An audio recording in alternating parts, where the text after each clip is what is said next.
శ్రీవారికి దెబ్బ తగిలి రక్తం వచ్చింది. అది కూడా ఒక భక్తుడు కొట్టిన దెబ్బ. రండి ఆ కథ ఏంటో తెలుసుకుందాం. ఒక గొప్ప శ్రీవారి భక్తుడు. ఆయనపై ఉన్న భక్తితో అనంతాళ్వార్ అనే ఒక గొప్ప శ్రీవారి భక్తుడు స్వామివారికి బావి తీస్తున్నాడు. అప్పుడు స్వయంగా శ్రీవారే ఒక చిన్న పిల్లవాడి రూపంలో వచ్చి సహాయం చేస్తుండగా అది అనంతాళ్వార్కి నచ్చలేదు. ఆయన చేసే పని భక్తితో కాబట్టి ఆ చేసే పనిలో ఎవరూ కలగజేసుకోవడం ఆయనకి ఇష్టం లేదు.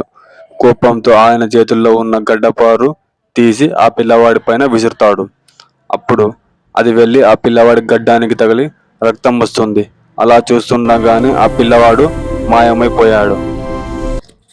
అనంతాళ్వార్ వెంటనే శ్రీవారి దగ్గరికి వచ్చి చూస్తే గడ్డం నుండి నిజంగానే రక్తం వస్తుంది. అది చూసిన అనంతాళ్వార్ పచ్చకర్పూరంతో గాయానికి అద్దాడు. ఈసారి తిరుమలకి వెళ్ళినప్పుడు మహాద్వారం లోపలికి వెళ్ళేటప్పుడు కుడివైపు చూడండి. అక్కడ అనంతాళ్వార్ విసిన గడ్డపారు ఇప్పటికీ అలాగే ఉంది.